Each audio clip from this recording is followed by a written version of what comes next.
Mr. John Barry, thank you very much for joining us here on the Listening Post. You're very welcome. Let's start with your book, The Great Influenza, the story of the deadliest pandemic in history. That deals with the Spanish flu, the outbreak in 1918. We know that it occurred in the final year of World War I and that the disease was spread around the globe in a large part by soldiers returning home. However, Spain was neutral in that war, so no soldiers, and the first cases of the Spanish flu weren't detected in Spain. So why do we call it the Spanish flu? Most of the rest of the Western countries were at war. Those in Europe outright censored the press. The U.S., there was more self-censorship, but the same impact. And in the spring of 1918, which actually was a pretty mild wave, a lot of people in Spain got sick. They were writing about it in Spain since they weren't censored. The King of Spain got sick, which, of course, generated a lot of publicity. And it picked up the name Spanish flu. But as you said, it did not start there. That pandemic claimed anywhere from 50 to 100 million lives. And in your book, you write extensively about how the US media covered the pandemic. Can you tell us a little bit about the role that the media played back then? The press certainly played a role in making things worse, unfortunately, by not telling the truth. That came out of the government, but it was echoed by the press in most cities in the United States.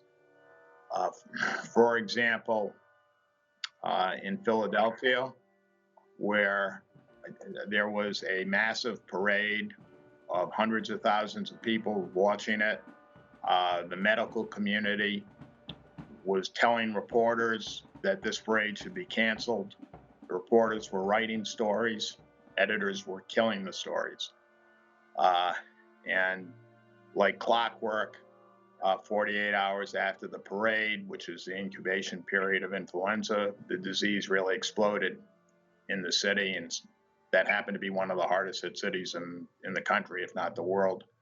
In North Carolina, they would not even print the names of people who died because they didn't want to upset people. And what happened if newspapers didn't toe the government line? In one instance that I cited in the book in Wisconsin, when a newspaper actually did try to tell the truth, the Army started proceedings to prosecute them for violating what was called the Sedition Act, which could have involved sending the editors to prison for 20 years. Although they are, as the pandemic continued, the Army dropped that prosecution, but that was the initial attitude of the government toward anyone who tried to tell the truth. So you had a government that was trying to downplay the severity of the outbreak and in some cases outright lying. You had a news media that was, as you say, for the most part, echoing those lies. What was the consequence of all of that? How did it affect those communities? When you have an element of fear out there anyway, because there was good reason to be afraid, and you can't believe what you're being told, you have no source of accurate information whatsoever. All you have is rumor, like the worst of the internet today, and I mean the worst of the internet.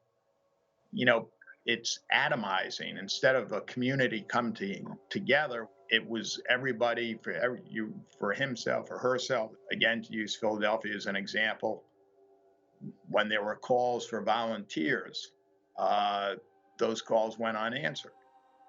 By contrast, in one of the few cities where the leadership did tell the truth, in San Francisco, the mayor, business leaders, union leaders, medical community all signed a joint statement, full page in the newspaper, huge print, said, "Wear a mask and save your life."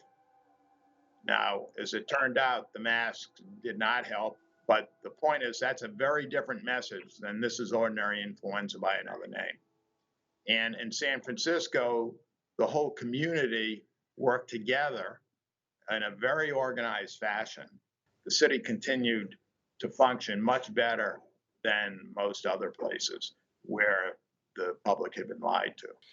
I can't help but think that we're seeing history repeat itself, because you've had Donald Trump come out day after day, at least in the initial stages of the outbreak, saying that everything's going to be okay, that the disease will disappear, that his administration has it under control, and all of which was mirrored on Fox News, which is the most watched TV channel in the US. This virus should be compared to the flu because at worst, worst case scenario, it could be the flu. As of now, the US has more confirmed cases of coronavirus than any other country on earth. So when you look at the rhetoric coming out of the White House and the coverage on Fox News, do you see a repeat of 1918? It's quite possible they, for one reason or other, wanted to believe the best, and they were just overly optimistic or whatever. So I'm hesitating to call them outright lies, as in 1918, when they were lies. But when you have messaging going out for a couple of months saying that this isn't really a very big deal, it's going to all work out. Everybody has to be calm. It's all going to work out. it makes it difficult to suddenly tell those sane people, you know what, it is a big deal. You need to stay home. You need to stay 6 feet away from anyone. The mixed messaging is tough. I want every American to be prepared for the hard days that lie ahead. Telling the truth bluntly and transparently, letting people know what they can expect as truthfully as we know it, will only help us deal with it. The head of Singapore's government, when the virus arrived there and the country was going through somewhat of a panic initially, he had a very detailed, forthright, candid, televised statement trying to explain exactly what was going on. We've actually been preparing for a situation like this ever since we had SARS in 2003, 17 years ago. And Singapore has done a tremendous job in terms of functioning even in the midst of this. What you often hear at times like these is that news organizations need to report responsibly, that they need to be careful not to induce mass panic.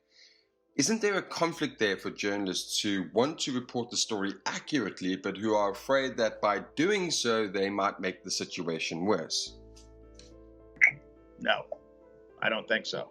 There's a phrase, risk communication, I'm sure you're familiar with, tries to balance things.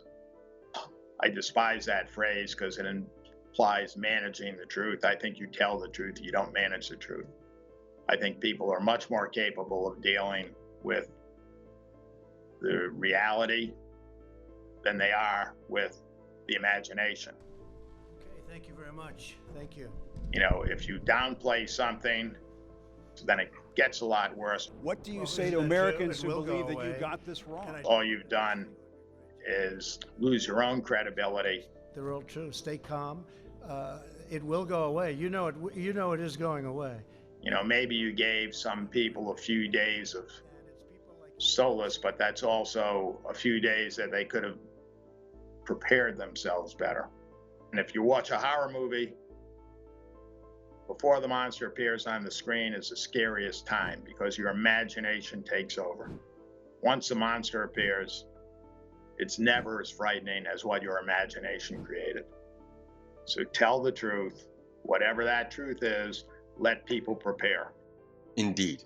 Mr. John Barry, thank you very much. You're very welcome. Thank you. Take care. Bye-bye. Bye.